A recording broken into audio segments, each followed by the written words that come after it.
The snow on the mountains is a promise of sending a lot of wild animals down to the lowlands where we hunt. And that's tomorrow where we'll be, right down there. So that's my entire pack. Bruno, Bigsy, Poe, B, and this little troublemaker here, Pace. That's right, ladies and gentlemen, my name's Pace and I have an Irish accent. There you go. Well, if he was human, that's the sort of accent I'd give him. Because he's got that sort of, I don't know, the Irish are always got humour, they're funny. I love the Irish. I've got Irish family myself, descent, and I feel a very strong affiliation with them. I worked with Irish for a long time in Europe, in the Irish pubs. Funnily enough, not in Ireland, actually in Germany and all the other countries in Europe, but not in actually Ireland itself. There's a widespread sort of amount of Irish pubs throughout Europe, and they pretty much function on the fact that they have Irish staff, because everybody likes the Irish, and they sell Guinness, Kilkenny, Irish spirits, and they have live music. And that's where I used to work once upon a time in another lifetime, in those Irish pubs playing music, and that's where I got to know them. Anyway, that's the voice that I would give this little dog if he had a voice. His character would be like that. Because some of the Irish that I knew, not all of them, but a lot of them used to swear a lot too.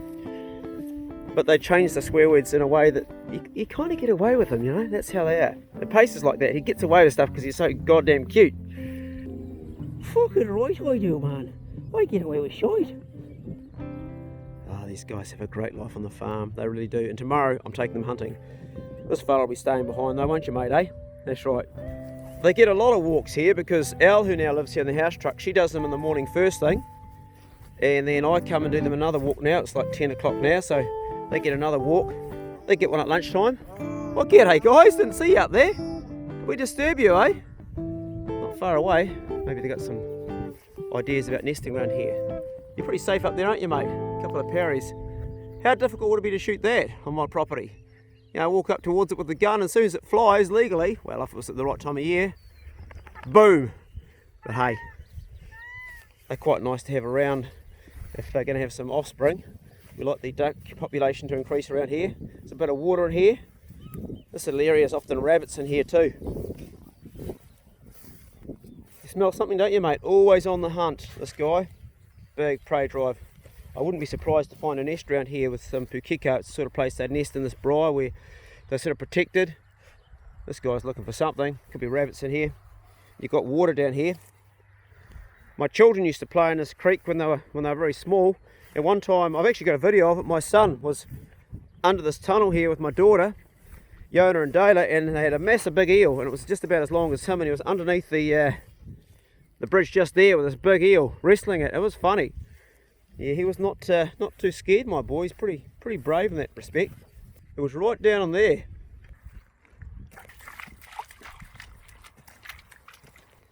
So I was going to pass Pace on to one of the young fellas I look after. I run a program where I take young blokes out that don't have dads to take them out hunting.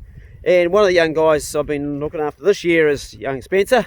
He's 13 years of age, shaping up to be a really good kid as far as hunting goes, and I should say man really, because he's transitioning to that stage, but he's making a few mistakes like all boys do, like we all do, but overall he's been really good. So I said to him, you know, if you want a dog, I'll help you out with that. And I was gonna give him Pace, but Pace has a bad habit of killing feral cats around here, and Spencer's got a pet cat at home, and I don't think Pace would really know the difference. We get a lot of feral cats around here.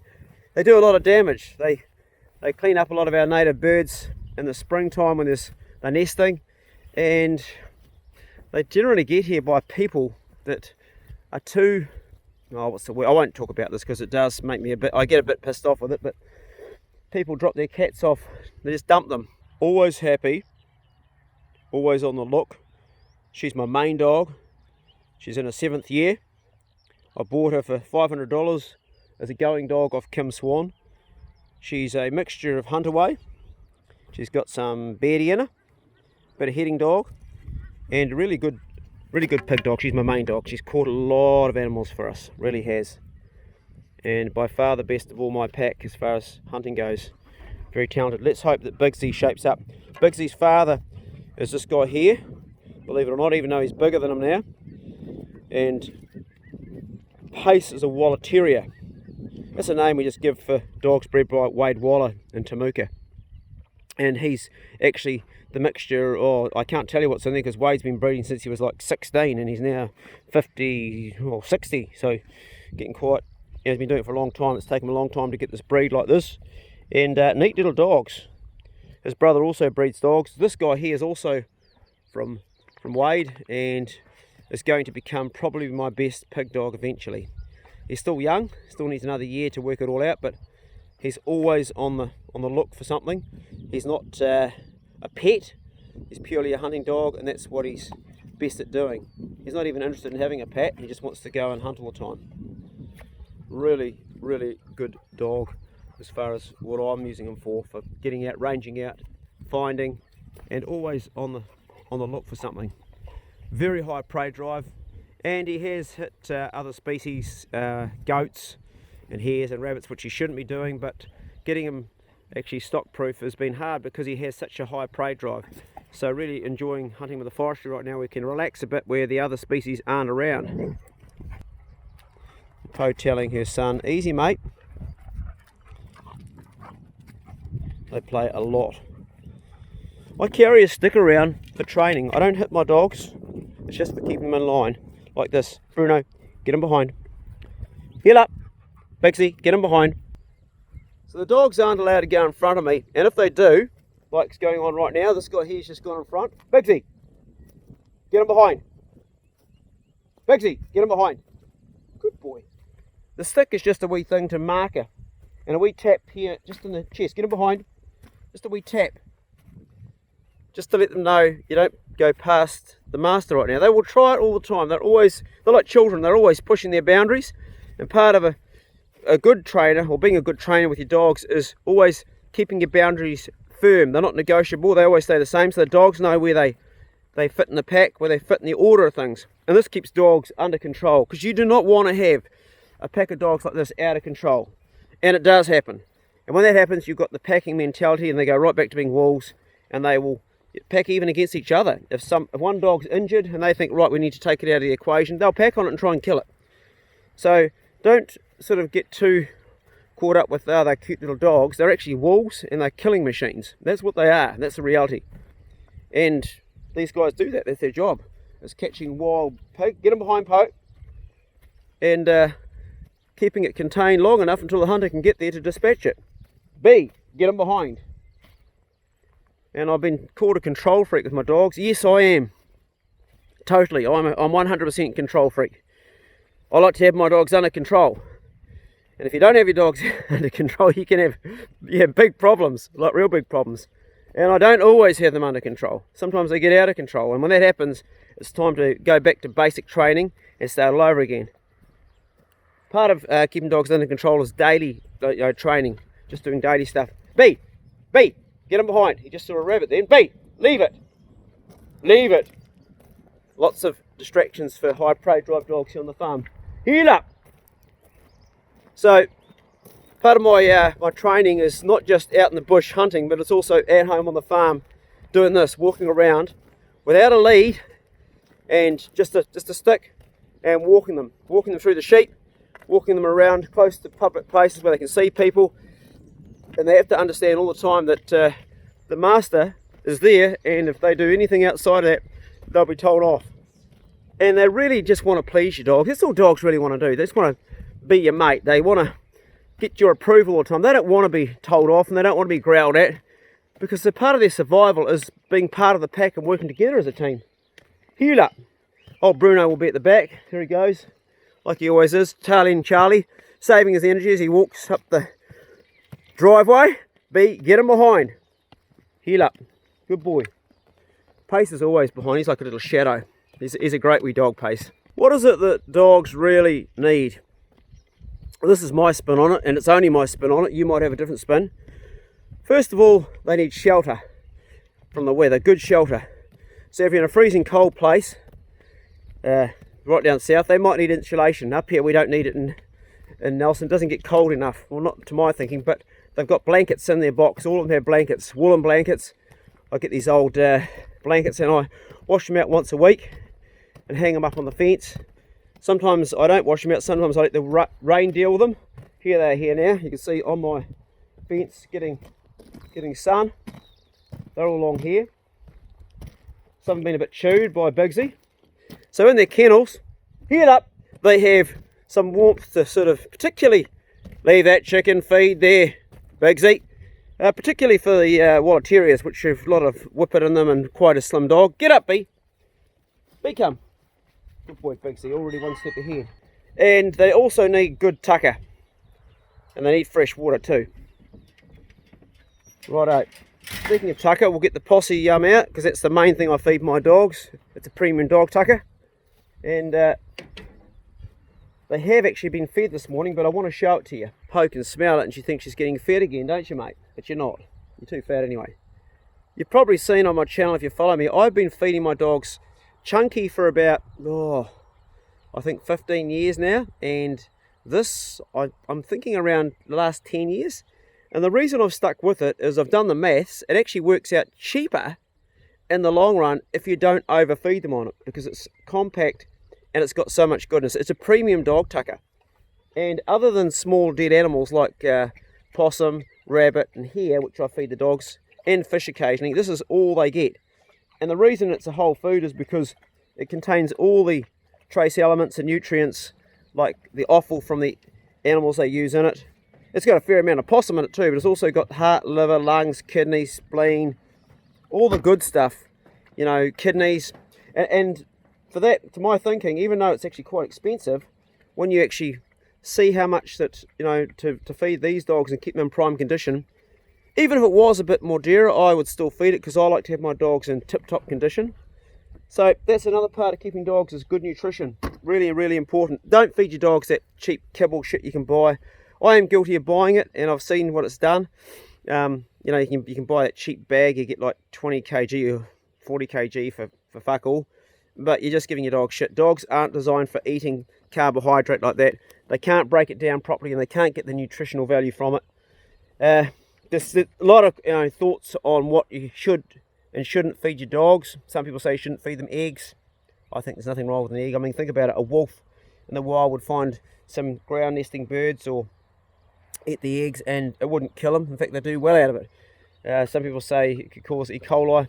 I don't buy into that. I mean, maybe it's happened once or twice, but in the history, dogs have a really good gut. They can process stuff that we could never process. As far as rotten meat goes, the bacteria, what they can't process is vegetation the same. That's why they like to eat the gut of animals like herbivores and goats and chickens, and that they get their broken down cellulose from that. So housing's another thing. I've got these kennels which I bought ages ago, and they're not flash, but I've got them so that the dogs have the sun from the morning, and it arcs right across here from the east over to the western mountains. So all day long they have the sun, and it's not too windy here. It's enough shelter for them, and they're happy. And the other thing is, the house is over here. I'm not living in it now because I'm living on the houseboat, but they can see me and hear me. A lot of farmers and a lot of hunters like to have their dogs way away from the house so they can have the peace and quiet. I live in an area where I've got neighbours over here like 400 metres. Murray's down there 100 metres. So if my dogs are barking, I want to be the first to hear them and shut them up. And also if they're barking, it's for a reason. There's either a cat on the property around the kennels, or a possum in the trees, or someone's come on the property. So to my thinking, it's a good place to have them. Right, I'm going to cook up a feed and get on with this day. And we'll probably show you what I'm cooking today. Speaking of, chicken is on the menu. That's right. This is my planters over here, and the chickens, I do have a chicken house and building, but right now there's this old dog box down here, and this is where they're nesting. And if you look down in here, you'll see we've got plenty of eggs. I just took like 3 out yesterday, and I've got another 4 this morning. So we'll take 3 and always leave 1 behind so they come back. These guys they're old, like they've been around for a while, and they're still giving me regular eggs all the time, which is great. I don't buy many meats myself. The only meats I buy is occasionally I buy a bit of steak because I don't have any cattle here, and chicken. And the reason I buy chicken is that my laying chickens are too valuable to kill, and you can buy chicken legs quite cheap. So to my thinking, just get it from the shop. Although these chickens, when they do stop laying, I'll eat them. And it's as simple as that. If they stop paying the rent, and generally springtime like now is when they start laying, and if they're not laying now, then they've got a problem. So they've got to pay the rent, and it's almost like they all know because they're all laying eggs right now, so they're all get to live another day. And it's amazing how long people say after 2 or 3 years they're no longer productive. I don't know about that. I seem to get eggs all the time. Right, we're going to grab some chicken out of the fridge inside and go and do some cooking. So today is the 3rd, and it says best the 1st of September, and it's actually quite sticky. It's got that sticky feel. I better do the smell test, because one thing I don't want to do is catch E. coli. Well, not catch it, but contract it. Well, that's sticky. No, that doesn't feel good. Or Campylobacter. I've actually had Campylobacter before from chicken. It made me really sick. Nah, that's dog tucker. Now there, I can smell it starting to go. For this guy here, not a problem. His stomach can handle it. That was my lunch. There you go, Bruno. What's on the ground, still doesn't matter. He'll crunch it up and you'll love it. You're a bit lucky. Just lucky that one man's loss is another dog's gain. Oh, Poe, you're out of your kennel. Alright, in your box, Poe. In your box. In your box, Poe. Oh, hold on. No, stop. Wait, stay. Sorry, mate. You'll hurt your back jumping up like that. There we go. Right, yeah. I'm going to have to go and grab some more for lunch. Eat up, Poe. She's stoked. The dogs will not get sick at all. Dogs have evolved from wolves that scavenge and eat food that's been for days. The bacteria, their stomach can handle that bacteria. Having said that, there's some meat that you don't really want to feed your dogs that can hold bacteria, and then one of them is pork. With chicken, they're generally good. Bruno, you're a big boy, so you get 2 today, mate. There you go. Yeah, pork is not good. And you might have heard of slow disease, or go slow disease, which dogs often get, particularly in the North Island when it's warmer, and a lot of that is possibly from feeding wild pork that's been sitting somewhere gathering bacteria. Now generally dogs can handle it, but there are cases of that. So ideally you don't want to give your dogs like something that's got a lot of bacteria. The case of what they just had there, that's nothing, that's mild. They can handle it, piece of cake, and they'll be fine with it. Do not feed your dogs chicken if it's cooked, because the chicken bones are not good for dogs. Any cooked bones are not good for your dogs, and what happens is when you cook it, the molecular structure of the bone changes and becomes brittle and doesn't break down how it should. You might get away with it 9 times out of 10, but you do not want your dog getting a perforated gut, and it does happen. And apart from the fact that septicemia can very quickly set in and kill a dog, it will also cost you a huge amount of money to get that fixed if you try to get it fixed. There's no guarantee you can get it fixed. Seen guys lose dogs, so I don't feed dogs cooked bones.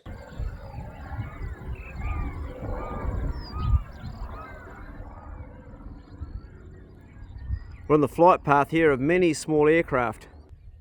That beast there was bought for me when I was really crook, nearly 2 years ago now.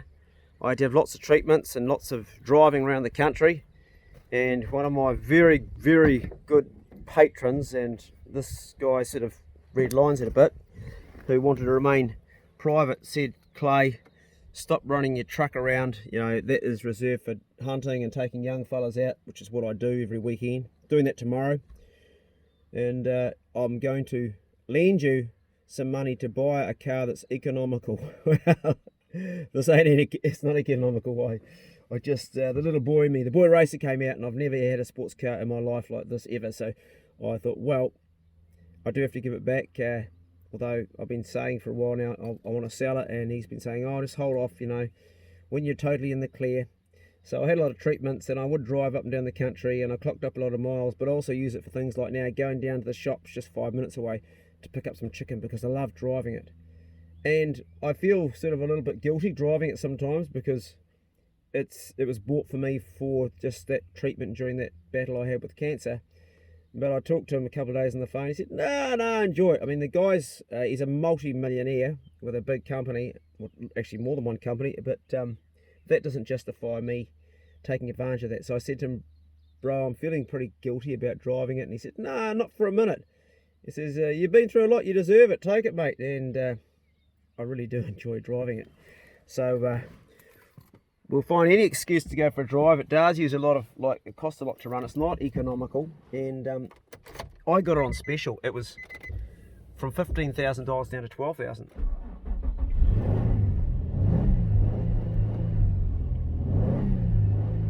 V6. Oh man. Okay, it's not a V8, but by God, it goes like a cut cat. It gets off its ass. It's just unbelievable, and not really designed for driving around the farm. And this road I'm on is shocking. And I have to put my seatbelt on, and I have to put the phone down because I'm going to start to fang it in a minute. Heading over to Mapua. Right, we'll go and buy some chicken, and might just go down to the Grossi Point, see if any birds working in the water, because it's that time of the year. Whitebait are coming in, and the kawai come in to feed off the whitebait. I'm very keen on a feed of kawai. It'd be nice. So I've just pulled into Awi's house, and I want to show you Bigsy's sister. She's right beside me here, and she is the opposite of Bigsy. She's tiny. She's so skinny. It's just she's pulled sort of like the whippet really strongly, and she looks nothing like Bigsy and other siblings at all. Check this dog out. G'day, mate. There you going? Hey, mate. There you going? She's so look. She looks really skinny, but she's actually this. She's getting fed. She's got a lovely shiny coat. But look at her, and here's her mate Nala. Hey Nala. Hey Nala. Nala, come. Oh, you're going to stay by Mum, are you? G'day, mate. Look at the difference. These guys play really well together. She'd actually be a very good hunting dog. Pippi, come. Yeah, Pippi. Good girl. Come on, don't be shy, mate. You don't me. You're all low. There we go. It's okay. Sit down. Calm down. Good girl, eh? Yeah, she's just quite different. She was like the runt of the litter. Now she's like really slim. She'd make a great hunting dog, but she's also a really good pet. You can smell other dogs on me, can't you, eh? That's right. But you can tell by her coat she's in good condition, but she's just so slim. Really tiny. I think you'd be an awesome bailing dog. Yes, I do, mate. She's got the same trait that Pace has got. She wants to climb up on you. You're a good girl, aren't you, eh? Hey, good girl. We've actually had a Pam's chicken before. Olive oil. And we've got some post. Some mail. It's mail time. Great. Fishing kayak going past. That's a good sign. That's a really good sign. It means that there might be some fish. I'm just going to go and check out Grossi Point because I haven't been fishing for ages because there's been nothing down there. Now I always get over excited and flustered when I do mail times, and I'm learning to accept stuff better and be more gracious about it. Not gracious. What are my words I'm trying to find? I'm learning how to not get too worked up and overexcited, because when I get stuff sent to me, often I just put it down and go, I can't open this right now. I'm going to be too, over the top. And it's funny, you wouldn't think receiving is such a, and I've gone through this sort of learning process on how to receive stuff, and it's been difficult for me. I know that sounds weird, doesn't it? I find it much easier to give something away than to get something. And well, that's my lesson in life, I suppose, because it's no good if you can't receive stuff. Otherwise, people don't ever get the pleasure of giving you something. And there's a lot of pleasure to be got by giving. In fact, I think for me, that's where I do get my big buzz from, is giving and seeing people happy. Anyway, when we get back to the farmhouse, we'll open that stuff up. But right now, I'm going to go down to Grossi Point and see if there's a guy putting his kayak in the water. That's a sign that people are seeing fish out there. So we'll go and have a look.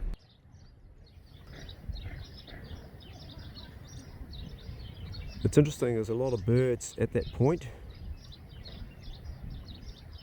And what are they doing there? Are they seeing something? Are they feeding?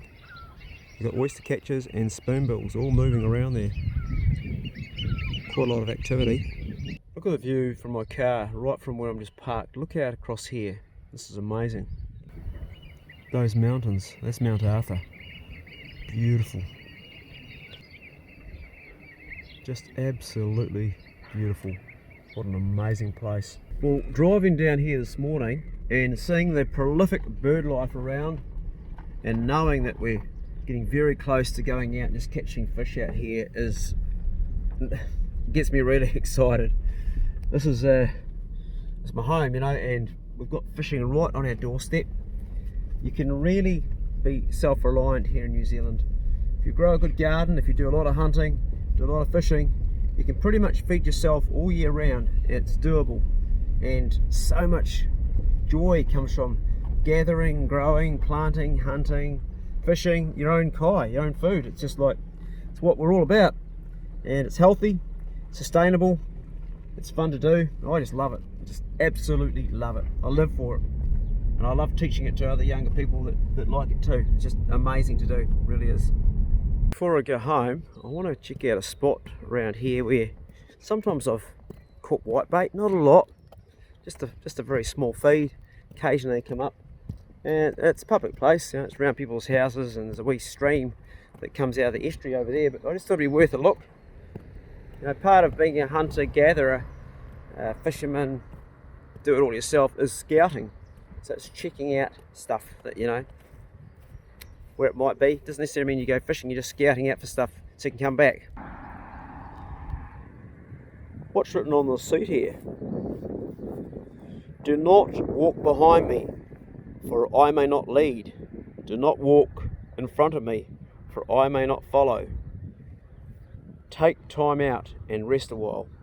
Well, it's nice taking time out and resting a while, but if you don't have time and you've got things to do, then you've got to keep moving. And that's exactly what I'm going to keep on doing. Going to head on down here and check out the water and see if there are any whitebait down here.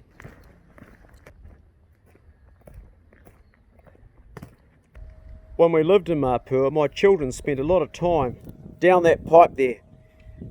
That's right, down in there, catching eels, because there used to be eels under there. They come up from the creek, which goes down to the estuary.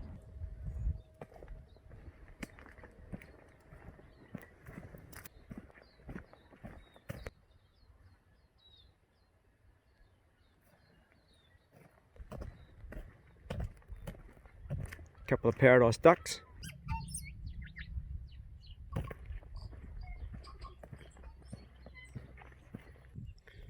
Well, there's the creek. Haven't seen any whitebait yet, but I have seen them come up in the past. Not big numbers, and nothing today. Not looking hopeful. And there's the outlet there, but doesn't look to be much at all. Been here having a good old look around. There are some sprats. That's it.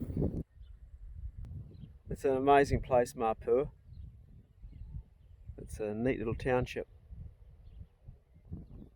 Just absolutely beautiful. My houseboat is parked further around the corner. And this is well, one of those places you just feel it. It's just beautiful. It's got such an amazing vibe going on, peaceful, and the people here are chill. Just an awesome place to live. The whole area. It's a good place to put roots down if you want to stay in one place.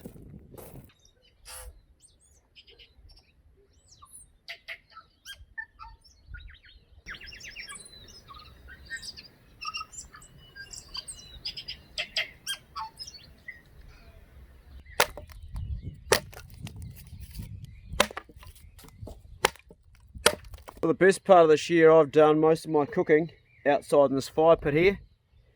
Every good meal starts with a good fire for me, and a good fire needs a good base. So because it's wet on the ground here, I'll put down some bits of wood first. In New Zealand, this is the best tinder you'll find. Toi toi. It's like petrol. It just loves a spark. You put a flint on that, you get on that there, and you've got yourself a fire. Oh yeah, there's plenty of other stuff you can use in New Zealand. Pitch pine, as it's known in the States. We call it old man pine, bit of that. It's pretty good. Some of the mosses, some of the funguses, some of the other plants, some shavings you can use off with your knife. But this stuff here, you watch it, it just goes bush.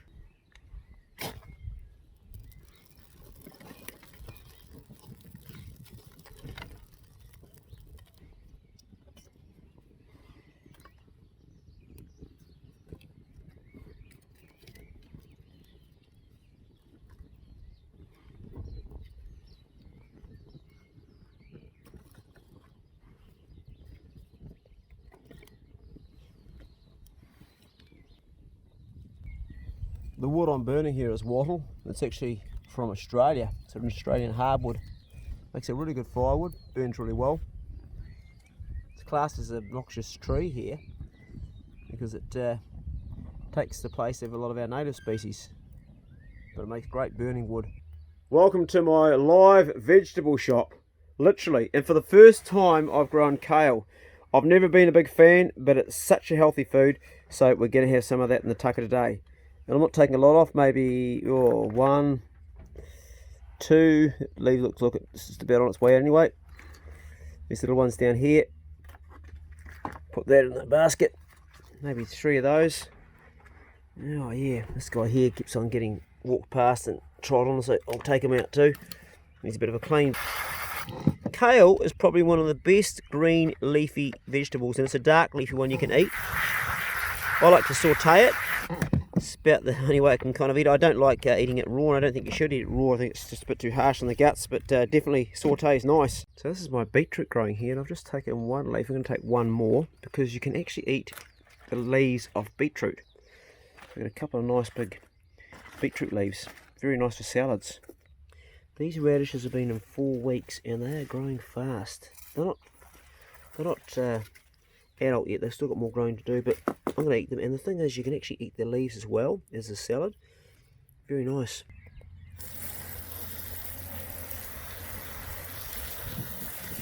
I grew up loving radishes so much that for my birthday as a child, my mum used to give me radish seeds and I'd plant them. And it's the only vegetable I ever planted. And I'd sit out in the patch with a little saucer of salt and I'd just eat them straight out of the garden. A little bit of silver beet. Silver beet's very high in iron, and we all need plenty of iron, so have some of that in the mix. Some of my leaves have gone yellow. You can see over here. So if you plant this, can you tell me what do you need to add to the soil to stop them going yellow like that? Is it missing something? Potassium maybe? Don't know. Here's some borage I've planted, and I'm going to let this go to flower because it has a nice purple flower, but I'm also going to take some leaves off. Now with borage you don't want to eat too much because it actually can be a toxin if you eat too much. I do love it. It's really nice with meat. Going to saute that as well. This is coriander, and I'm just going to pull it straight out of the garden like this. Roots and all.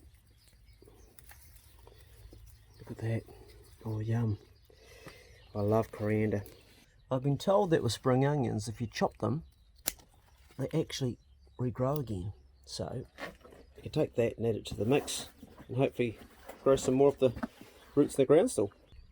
Well, that's all tucker growing in the glass house. What's outside of the glass house? So this is wasabi. Some of the leaves you can see have got this sort of black spot on it, and that one's not looking very healthy at all. But the leaf itself is actually very, very spicy too, and nice to eat with a salad. And I'm quite partial to it a little bit. However, I'm probably going to just take the one leaf off this, not a whole lot, because I want the plant to keep on growing. I want to grow a lot of wasabi. I'm going to take this right down low and just pluck that there like that. And I'll cut it up fine. It is quite hot when you chew it, so add that to the mix. This is sorrel, and it was given to me by Margaret, who's a nurse, and I haven't tried it yet. I'm going to let it grow a bit bigger, but if you're eating sorrel, let me know how it is, because I'm looking forward to that. I'm going to harvest this whole lettuce. The whole lot's coming out. Oh, it's taken a long time to get that big. Look at its root system. It's a healthy plant. It's grown through the winter. It'll be full of all the good stuff. To my thinking, the slower a vegetable grows, the better it will be. Why is that?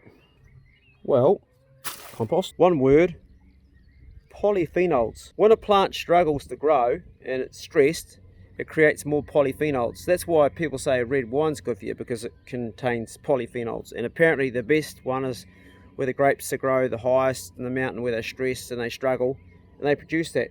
So if you've got something growing like propagated, and it's got maybe just, it's hydroponics for instance, they grow really fast, they get all the nutrition they need and they grow pretty quick. And that's what a lot of commercial stuff is growing like that, and I'm sure there's nothing wrong with it. But this, well, I grew this here right at the beginning. Oh man, it must have been March I put this in the ground, and now it's September, so it's growing really slow, taking a long time, and it would have struggled with the frost we've had and through the winter, but it's actually smells really rich, to the point that I am starting to salivate just talking about it, imagining how good that's going to be to chomp and chew on. So that's going to be the guts of my salad. That's a lot of meal. This is one certified free-range chicken. Doesn't mean it's organic, it just means that it roamed around, and I'm going to take off it enough for today, which will be that leg there for meat. probably do 2 legs. There's one, nice chicken leg. And we'll take this one. This is a fat chicken. I can't grow chickens as fat. It's to do with the breed, I think, as much as what they feed them on. But, not very often I have stuff that I don't kill myself. But chicken's one thing that I just can't do it for the same price. And I'm going to cook this on another day. I'm just going to have the 2 legs today. Right, plenty of pink Himalayan salt on that. Turn them over. So I like salt. Salt's good for you. It's controversial, but I reckon it is. If you're on a diet that's low in carbohydrate and sugar, it's definitely good for you. Right, a little bit of olive oil over that. A bit of butter. Good old New Zealand grass-fed cattle makes the best butter in the world. Before it goes in there, straight onto the hot plate, just like that. Boom. Anybody getting hungry yet? Because I am. Turn it over. Yum. Everything in there is from this place. I grew that myself. That's the very last of the mushrooms out of the fridge that we picked in the paddock. And these are this spring's first eggs from the chickens. Smells good. Okay, there's our mushrooms. It's hot.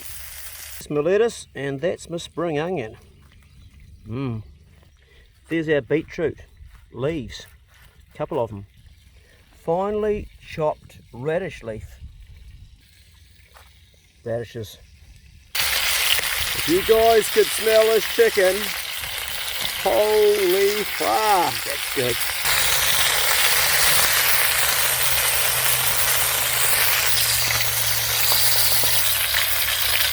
Just putting that finely chopped wasabi in the salad. Our chicken's done. It's done well. Oh yeah, looks good. So what I'm going to do is pop it up here, rest it, and add some water.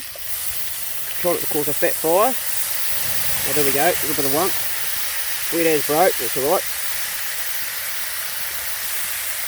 Let that water burn off a little bit. And smash in some of these vegetables. We're going to saute those. The borage can definitely go in there, and the kale, the good stuff, can go in there too, and the coriander can stay fresh. Put more water. Get these guys nice and toasty in here. Fat, water. This is going to be a really good feed, and it's the only meal I'm having today. Tomorrow I'm going hunting, so I want to have a good meal on my stomach. Sauteed vegetables, and mushrooms, fresh coriander, my salad, and over here chicken. So in my salad I'm putting some olive oil, and plenty of it. On top of that, a dash of apple cider vinegar, and eventually I want to make my own. It wasn't really a dash, it was heaps safe, but I like it. And got to have your vitamin C and your lemon. These are grown out of my own garden, so got 2 halves going on that for the mix. Oh, I'm starting to really salivate now doing this. It's going to be just bloody delicious. Give it a bit of a toss around. It smells really good. And we're going to have a little taste test of this right now.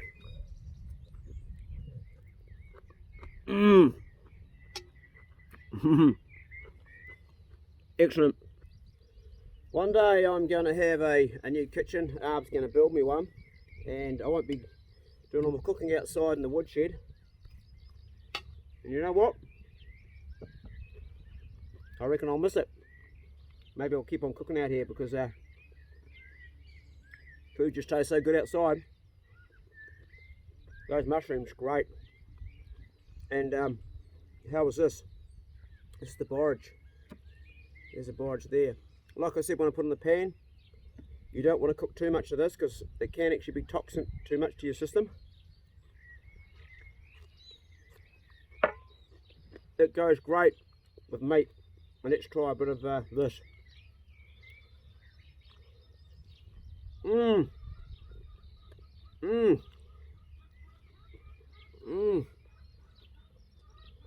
Oh.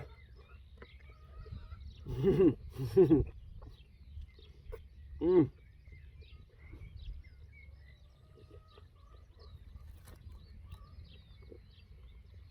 No words. And I love to eat fresh coriander with meat. It just goes so well.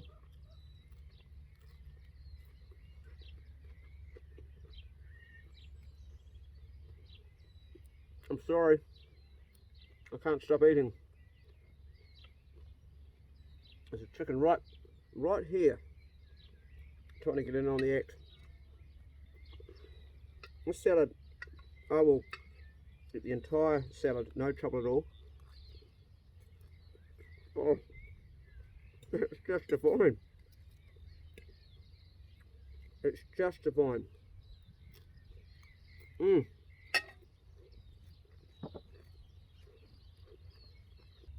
Okay, mate, you talked me into it. Bit of chicken for chicken. There you go. Yeah, like I thought. Bloody cannibals. Whew, this is just so good. Oh, I've got my bloody hat on.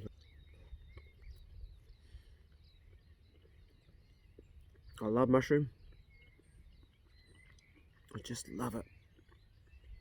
And it somehow goes with meat, doesn't it? It's chicken. Cooked on the open fire like that. Next level. And when you're chewing it up, grab a bit of fresh coriander.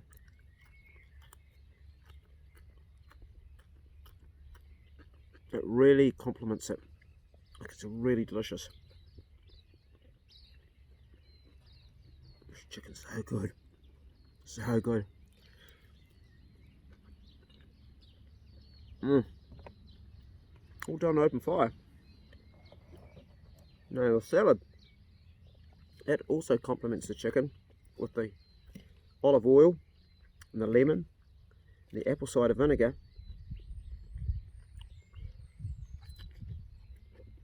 Mmm. Mmm. It's like eating a chicken salad. Pretty much. Wild mint here. Grows in abundance. There's just heaps of it. And that's what we want for dessert today. Making this dessert is very simple. Blueberries with cream on top. Put the cream in when it's frozen and allow everything to set.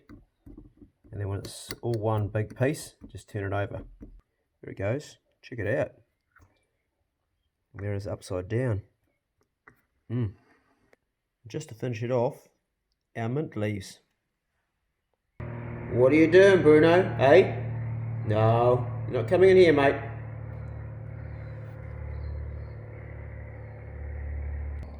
So this room, which is not finished yet, but it's not far off, is going to be my bedroom. It's going to be awesome when it's finished. I like coming in this room because it's warm, and I can imagine what it'd be like to actually have my own room finished. I sort of can picture how it will look. It's looking a little bit bent. Anyway, let's try the dessert. It is very hard, it's very creamy, it's very cold. That's it there. Oh.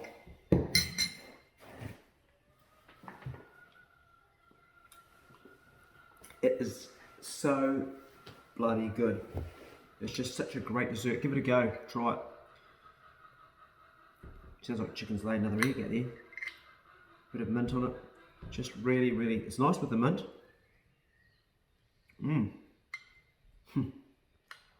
It's such a amazing dessert to have. Lots of cream, lots of berries. Who doesn't like that? Well, I'm going to chow that down. Then we're going to open some stuff that's been sent to me. That's exciting. Whoa, that was a good feed, and now we've got this stuff to open up, and man, I always get blown away doing this because it's a little bit mind-blowing, you know. And if you're thinking about sending me something, please first of all think of someone in your community or close by that's really in need of something, someone who's trying really hard and they're not winning. Help them out first before you help me out, because my whole channel runs from patrons on my Patreon. That's how I survive, and I have now 800 patrons which look after me and keep the whole wheels turning of the show. So my needs are pretty much met. Yes, there's things I would like, to be honest. I don't get my happiness from things. I get my happiness from people and the things we do. And right now, that's all happening in a great abundance. We're doing hunts every weekend with the boys. We're taking them out, and it's just amazing the support I get with that, and it keeps it going. This is from Reese and Pip. Well, Reese and Pip in the past have sent me tools, and I don't really think that I deserve so much from you guys. You've sent me already a lot of stuff. The socket set you sent me is probably the best socket set I've ever owned in my life. It's just bulletproof. What's in this box? It's wrapped up in something else and something else. Here we go.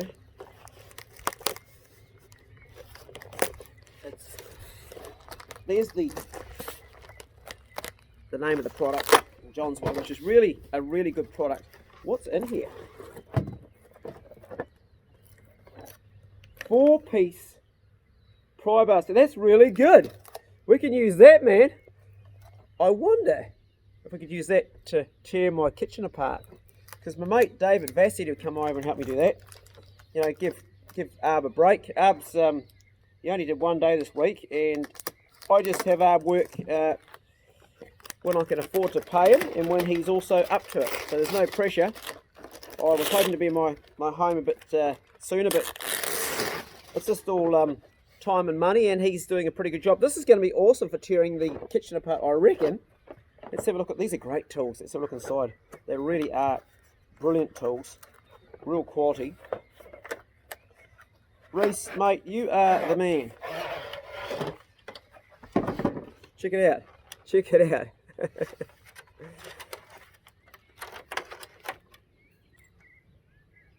It really feels like real quality stuff. You got a wee tiny one here, getting stuff. I don't have any tools like this. These guys have got like so many tools. Look at the size of that. It's a real beauty.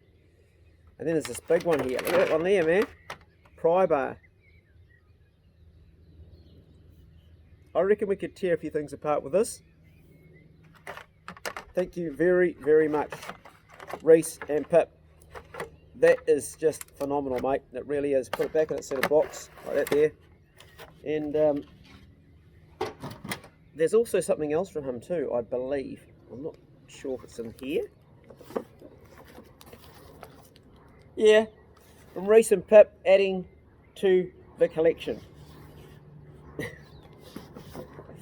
Well, I started off with a filleting knife. If you were tossing up between buying a skinning knife or a boning knife, I would recommend buying a skinning knife. Why? Well, you can actually bone out with one. It's got a point on it good enough to stick a pig, or throat it, or cut the bum out. And of course you can do your skinning and gutting and everything. And Victory make really, really good stuff. This thing's actually got a wee bit of a damage on the blade there. I'm not sure how it happened, whether it was a bone or something, but it's a really good steel, holds its edge really well, and a good all-round knife. I find that for pig hunting, it's a great knife to have on your hip. I'm going to tip this up this way here and just crank straight into it like this. See, it's nice and sharp. So tomorrow we're taking the boys out, doing a bit of pig hunting, and it's really, really a shame because the last hunt we had was really successful, and I really love making those videos, and you know what? It hardly got seen. You know, probably because I showed the gutting scene in it, or the guts, but it just didn't get seen, and it performed 35% less than my other videos. It was a really good video. Well, I felt it was. It was a video where we took 4 young guys out. They had a win, caught a pig, they worked together as a team, and the video's just gone nowhere, and there's just no incentive for me to make hunting videos anymore because they just don't get seen hardly. They do by a handful of people that hunt stuff out, but oh wow, I think this is a screwdriver set. I can't read it, but it would be so good if it is, because I don't have one. I love these tools, man. I love these tools. Just love them. Oh yes, yes, yes. Happy days. Bruno can see I'm getting excited. He's trying to get up on the veranda. Stay down there, boy. Probably thinks I've got food. Check it out, check it out, check it out, check it out. I'm a bit shaky now. Starting to get a bit overexcited. Just calm down a bit. Rightio. Relax. Oh, would you look at that? Would you look at that? That's a 10-piece go through impact screwdriver set. Wicked. So these are designed for a 3 kg hammer, I think. And the end, you know, you put your crescent in there, so you can turn it if you need to, you know, get something out that's stuck, or you just use it like it is. They really feel like absolute quality tools. Thank you very much, Pip and Reese. That is extraordinary. Thank you very much. Right, moving along. Clay Tool Stories, and this is from, let me put my glasses on, I've only got one wing on them right now. Sol, S-O-H-L. This guy does pig hunting stuff, and I'm wearing his shirt, I think, right now underneath this here. Here's his logo. Somewhere down here. See that? So what we'll do is, we'll take this off because I've got a funny feeling, by the size of that, there's going to be a top in there for me. Wow. Check it out. It is a hoodie, and it has his logo on it. Well, that's brilliant. Look at this here on this side here. This is the back of it. See the back? How cool is that? Isn't that brilliant? Did you design that, Sol? And here's the front. Well, I just put it on and we'll see it properly. Oh, it's got it on the sleeves as well. I like this guy's design. What do you reckon, eh? It's not bad, is it? Not bad at all. Might even wear it pig hunting tomorrow. Who knows? Anyway, yeah, thank you very much, Sol. I'll get Sol to do a comment on how you can get hold of him and his stuff, and I'll pin it at the top of the comment section so he gets all the traffic, because I think he deserves that. And thanks, mate. Awesome. Really awesome. Rightio. What else we got? Clay Tool Stories. Who's this from? So this has come from Paul Spencer from Australia, and mate, just the postage was $24, so thank you very, very much. That is incredibly generous. So, you know, just to organise to send something like that far, really, it is. Thank you. I think it's a book. It is. Mate, this is brilliant. Trees and Shrubs of New Zealand. This is a brilliant book for me. A very, very helpful book to have. I could do with this. And he's written a note, which I will struggle to get through because, as you guys know, I am a shit reader. Hi Clay, how's it going? I was in a Melbourne op shop recently checking out the gardening books, and I saw this and I thought I'd send it home. If you don't want it, I do want it, mate. I'm sure you'd know someone else who'd like it as a reference book. Really enjoy your diverse vlogs. Keep it up, Paul. Paul, that is an awesome, thoughtful gift, mate. And, you know, it's going to be a great thing to have here around here, because we're going to actually be planting a lot of native stuff. And, oh, it's beautifully illustrated. I love books like this that are illustrated well, by someone's fine hand. I mean, if you're an artist, you'll understand the work that goes into doing that sort of illustration. It's a lot of work. Great score, bro.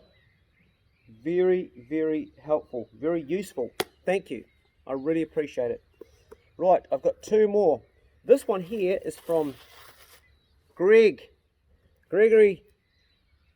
Tipley. And this guy has, he sent seeds and spices. Mate, I don't know if they'll all be there, because sending seeds and spices into New Zealand from Canada, as it says on the box, MPI inspected. They may have taken some stuff out because of our biodiversity. We don't need a lot of stuff like that coming to the country. Let's see what did make it anyway. I'll crank it open and have a look. Here we go. Mail item held. Mail has been sent to you from Canada. The following items do not meet the requirements of biodiversity. Okay. 7 packets of various vegetable seeds for sowing without scientific name, 25 grams. Bugger. That's from the quarantine inspector. Anyway, some stuff did make it, and also a letter from Gregory himself. And he's made it big enough so I can actually read it. COVID-19 Survivor Pack, Canada style. Okay. And a paper. Hey, this is from Canada, which I will read. We're ready in case there's a second wave. So are we. Look at this, look at this, look at this. You are a top shelf good bastard, mate. Killer on pork, this one here. Bro. Cajun. Tex-Mex. That'll be good. Spicy pepper for grilled meat. And this one is Southern style barbecue. That'll be delicious. And here we've got some, he sent me this before, it's absolutely delicious. Fish crisp, it's a coating to go over it, really, really good. Top shelf good bastards, sorry the seeds didn't get here, mate, I hope you didn't spend too much on them. Thanks for the thought, and please, anyone else think of sending me seeds, don't, because they just won't get to New Zealand. We've got real strict biodiversity. It's because of what they can carry, and they can bring into our country, the way of disease and stuff for our agriculture and stuff. Thank you very much, Gregory. The skinning knife is definitely the knife for getting into boxes, that's for sure. Here's a note. Okay. Before we go inside that, let's just see what's on the note here. Oh, it looks like quite a long note, and I won't read it if it's too long because I'm a shit reader. It is very long. I've watched your videos for quite a long time, ever since you went on a hunt with Josh James. And I came across your channel. It was 2017. Josh and I did the raw together up in the Lizard. That was good.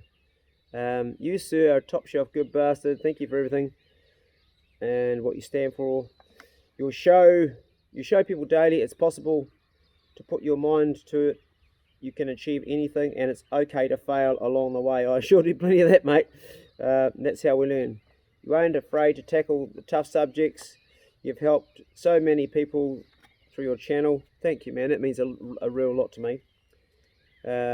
Please find enclosed some items I hope you can find useful. Perhaps even the boys on the boot camp could use. Definitely. We're taking 4 boys out tomorrow, or 3 I think tomorrow. Really happy to see you able to buy the land you're living on and the house getting touched up. Your mate Arb is a cut from the same tree. I think Arb's probably a bit more high up the tree than me, mate. He's certainly got more education, but thanks. All the best. Keep up the great work you're doing. Your approach to life is infectious. Cheers, Ben. Well, thank you, Ben, for the note, mate. I appreciate that very much. And let's see what Ben has sent us. And there just may be some stuff in here we can share with the boys tomorrow. What have we got? I think we've got some awesome stuff in here. What's this? Anybody know? I'm already like, what is this?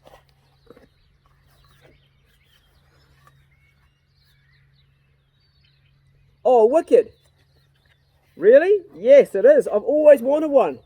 Has anybody guessed yet? I've always wanted one of these, man. I even tried to get one. This is a portable solar charger. For me, invaluable. Absolutely invaluable. Oh, there's so much stuff in here. Bloody hell, mate. That is an awesome gift just right there. That will be getting used. Okay, we have got... Oh, awesome. This is a proper icky stick. A proper one for, you know, like for sticking your kingfish or your anything really. And that is something I need to have. Fish taste better when ickied, and absolutely they do.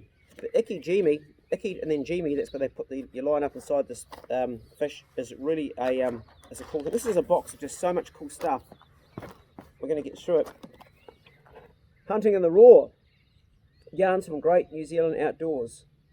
Big Al Lester. And there's a picture. He grew up in Nelson, this guy, and which is where I am, and there's a picture of him on the back. And that is going to be an awesome book to read. Really. Love it, mate. Not only I'll read it, a lot of other people read it. We've got an ammo belt.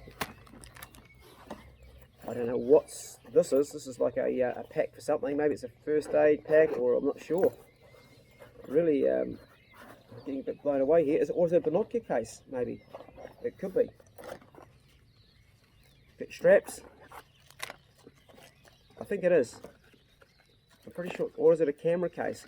So that goes around. That goes around the front, the harness, and it goes on the front of you. And I'm pretty sure that is a case for carrying your binos on the front there like that.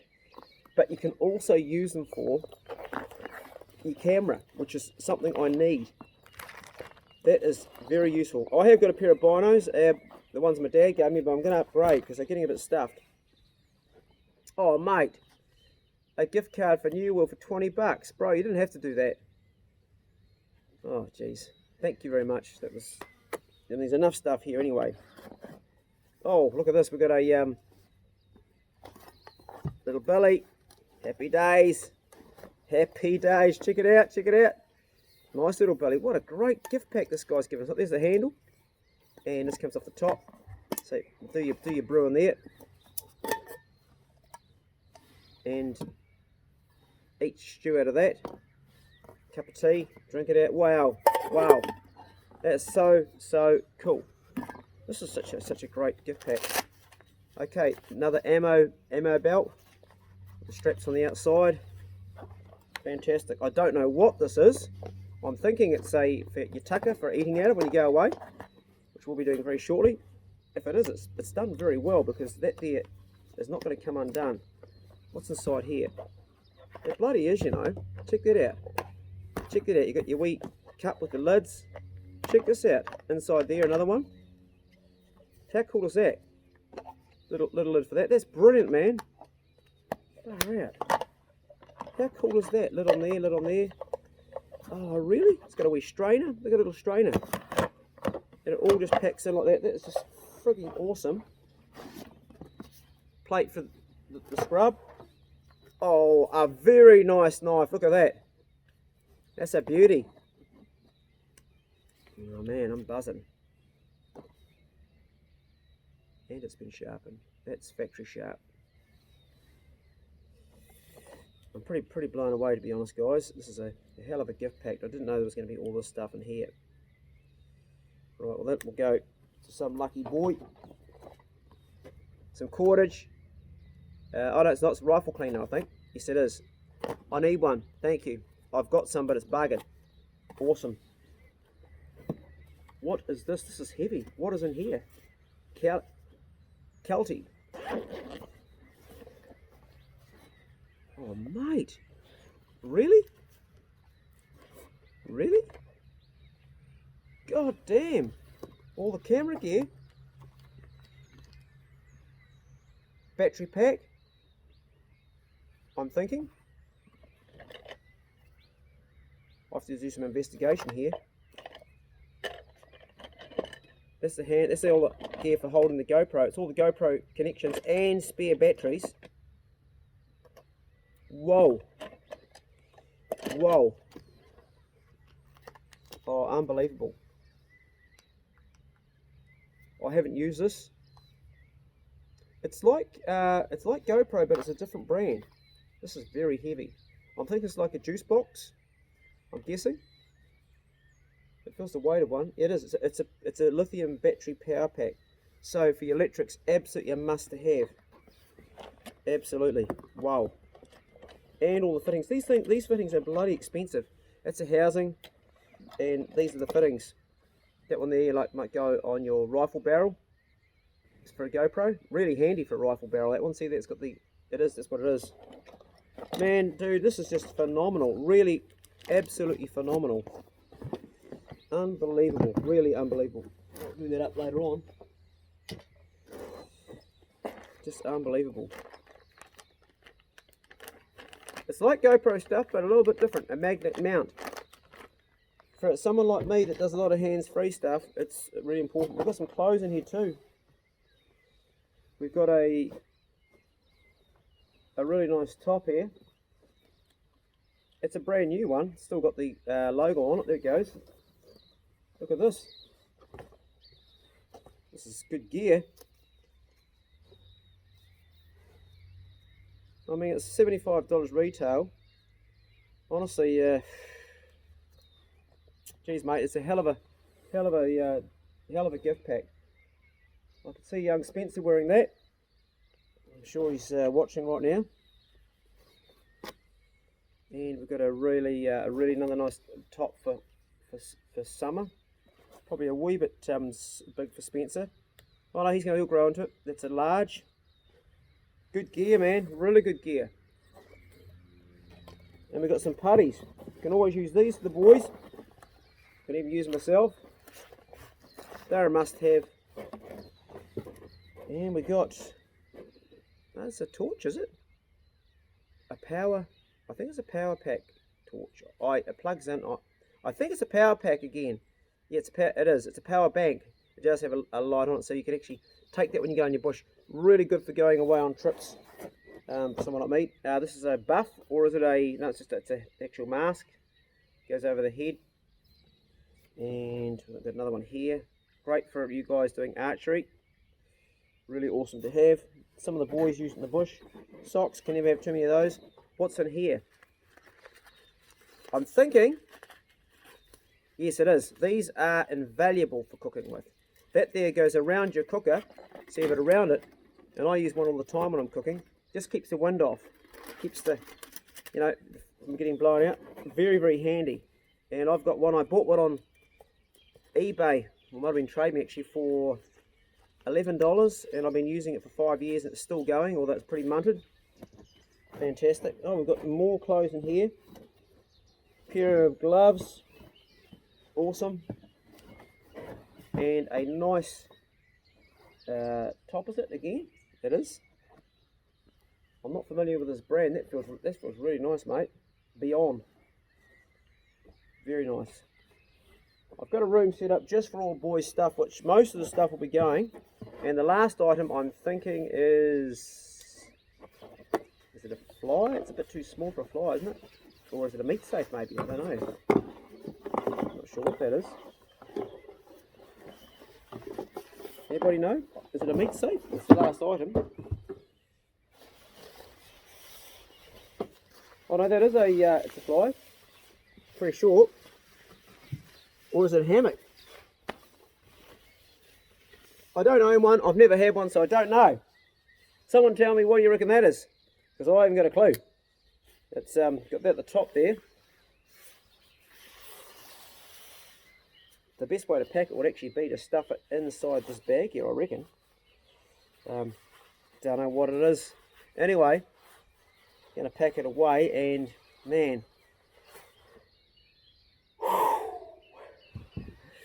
a little bit overwhelmed here. I'll bring the camera closer so I can just tell you up close and personal that I'm very, very, very grateful for all this stuff. Thank you very much. Man, mind-blowing, really, mind-blowing. I'm going to pack all of the stuff that goes in the boys' rooms, like this knife. I say that's actually for fishing. That goes in the fishing room. I've got 2 rooms now. They're going to be rebuilt, but right now they're packed up with stuff for what we do. A little bit speechless. Thank you very much to everybody.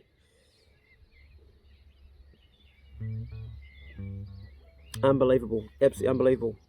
Well, today I've made this video, just started off in the morning. I thought I'll show you as much of my day as I can, because I get a lot of visitors all the time, and I phoned up around most of the people that normally come out here and said, hey listen, I'm just having a day by myself, because I love having all my mates come round, really enjoy the company of everybody, but I just thought it'd be cool to have a day alone, and that's what I've done, and I've taken you through this day. I've got a huge amount of work ahead of me, and I'm getting up tomorrow to take the boys out hunting, but I want to just have some me time and share it with you. I know it probably hasn't been so interesting without Arbonite or Al or the boys or all the other people that I have in my videos, but I just felt like being alone for the day, and I think we all need days where we do recharge ourselves and be alone, and a lot of my time is spent with people, so this is a day of just me. Thanks for joining me in the video and your input, and we will see you in the next one soon. Good luck with all your own trials and tribulations, challenges out there, making your dreams happen. Take every day and be grateful you have it, because there's people that didn't wake up this morning that I know, and you know too, that are no longer here. And for all those people that lost the battle against cancer, that really wanted to live, that aren't with us, if you're having a slightly bad day, just think, you're still here, and you owe them, you'd be doing them a disservice if you just don't make the most out of each day, because they would love to be here too, and they're not. And so many people have been lost by cancer and other diseases and things. It's just the reality of life.